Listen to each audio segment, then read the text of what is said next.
The night air above Rome carried a strange stillness, the kind that arrives before history changes forever. Torches flickered along the narrow streets, casting long shadows against marble walls. Somewhere beyond the darkness stood a man who had spent his entire life refusing to accept the limits others believed were written by fate. His name was Julius Caesar, and by the time his story reached its most dangerous moment, he had already survived wars, betrayal, exile, and enemies who believed his destiny had already been decided. Rome at the time was not the stable empire people imagine today. It was a republic teetering on the edge of chaos. Powerful families fought for influence. Senators plotted behind closed doors, and generals commanded armies more loyal to them than to the state. Ambition was everywhere, but so were the rules that controlled it. Roman tradition demanded balance. No single man was supposed to become too powerful. And yet, Caesar had never been a man who lived comfortably within limits. Years earlier, when he was still young and politically vulnerable, Rome had already tried to crush him once. A ruthless dictator named Sulla ordered Caesar to divorce his wife, whose family was linked to Sulla's enemies. Caesar refused. It was a decision that could have cost him his life. Sulla placed him on a list of men to be executed. Soldiers hunted him through the countryside as Caesar disappeared into hiding, bribing officials and sleeping in safe houses, knowing that a single mistake would mean death. Eventually, powerful friends intervened, and Sulla reluctantly allowed him to live. But as Caesar walked away from that moment, the old dictator reportedly warned the senators around him with chilling words. There were many Mariuses inside that young man. In other words, Rome had just spared someone far more dangerous than they realized. Caesar understood something about power that many Roman politicians did not. Influence in Rome was not built only through speeches in the Senate. It was built through loyalty, spectacle, and daring. He borrowed enormous sums of money to fund lavish public games that made the population adore him. He formed alliances with powerful figures like Pompey and Crassus, creating a political machine that quietly bent the republic's rules without openly breaking them.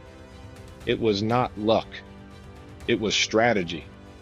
Caesar was carefully engineering a future that most people could not yet see. Then came the moment that would transform him from a politician into a legend. Gaul, modern France and surrounding regions, was a land Rome feared but desperately wanted to control. Tribal confederations were powerful, unpredictable, and capable of threatening Roman borders. When Caesar secured command of Roman forces there, many senators believed they were sending him far from Rome's political center. They thought distance would weaken him. They had miscalculated. For nearly a decade, Caesar fought campaigns that would reshape Europe. His legions marched through dense forests, crossed wild rivers, and fought tribes whose warriors were famous for their ferocity. Caesar did more than win battles. He rewrote the rules of Roman warfare. When Germanic tribes believed the Rhine River protected them, Caesar shocked the world by constructing a massive wooden bridge across it in just 10 days, leading his army directly into their territory before dismantling the bridge behind him. When Britain seemed impossibly distant across dangerous seas, Caesar launched expeditions across the Channel, becoming the first Roman general to set foot there. But the greatest enemy Caesar faced was not outside Rome, it was inside it. Every victory in Gaul made him stronger and more feared. Senators began whispering that Caesar was becoming too powerful to control. His political allies in Rome weakened, and eventually his former partner Pompey aligned himself with the Senate. Orders were issued that Caesar must surrender his army and returned to Rome as a private citizen. Everyone knew what that meant. Without the protection of his legions, Caesar would face trial, humiliation, and possibly execution. The system that had once elevated him was now preparing to destroy him. And so, the moment arrived on a cold winter night in 49 BCE. Caesar stood beside a narrow river marking the border between his province and Italy itself. The river was called the Rubicon. Roman law was absolute. No general was allowed to cross it with an army. Doing so was rebellion. His officers waited in silence. Caesar knew that once he stepped across, there would be no return. Rome would call him a traitor. Civil war would begin. The Republic itself might collapse. For a long moment, the only sound was water moving slowly beneath the winter sky. Then as Caesar made his decision, he crossed the Rubicon. Legend says he spoke the words, "The die is cast." The gamble had begun. What followed moved faster than anyone in Rome expected. Pompey and many senators fled the city before Caesar's advancing forces even arrived. Instead of destroying Rome, Caesar presented himself as its protector, claiming he was defending the rights of the Roman people against corrupt elites.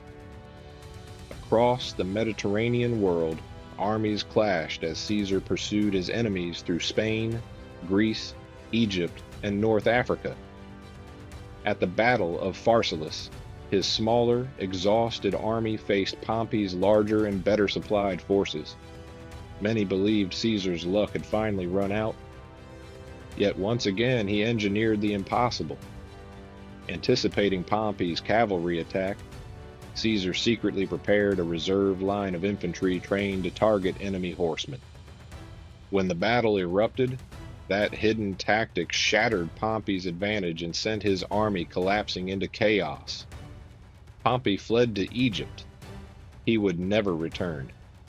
By the time Caesar arrived there, Pompey had already been murdered by Egyptian officials hoping to impress Rome's rising master. Instead of celebrating, Caesar reportedly turned away in disgust when Pompey's severed head was presented to him. Even in victory, the brutality of power carried a bitter cost. In Egypt, Caesar became entangled in another turning point of history when he supported a young queen named Cleopatra in her struggle for the throne. Together, they defeated her rivals, securing Egypt as a Roman ally while strengthening Caesar's influence across the eastern Mediterranean. When Caesar finally returned to Rome, he did not come as a general seeking approval. He came as the most powerful man in the Roman world. The Senate granted him extraordinary titles: dictator for 10 years, then dictator for life. Statues of him appeared beside Rome's ancient kings. His face was stamped onto coins. To some Romans, he had saved the Republic from corruption and endless civil war. To others, he had become exactly what the Republic feared most: a man too powerful for the system to survive. And yet Caesar believed he was reshaping Rome for the future. He reformed the calendar, reorganized government, planned massive public works, and offered citizenship to communities across the empire. His vision was larger than the old Republic. He imagined a Rome that ruled the Mediterranean not through fragile alliances but through centralized authority. But power at that scale creates enemies.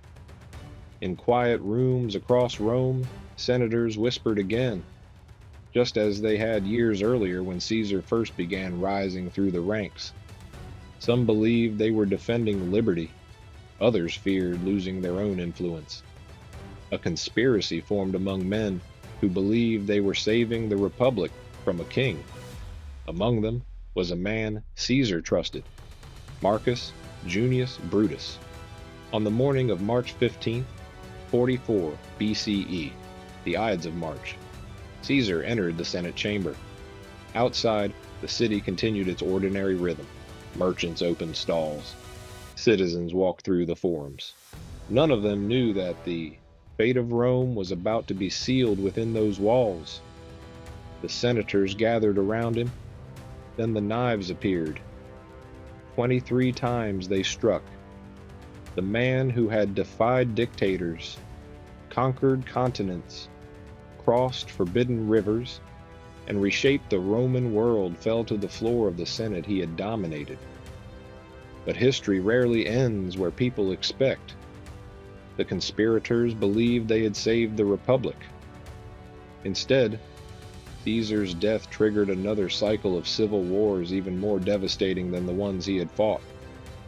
Within a generation, the Republic would vanish entirely, replaced by the Roman Empire under Caesar's adopted heir, Octavian, better known to history as Augustus.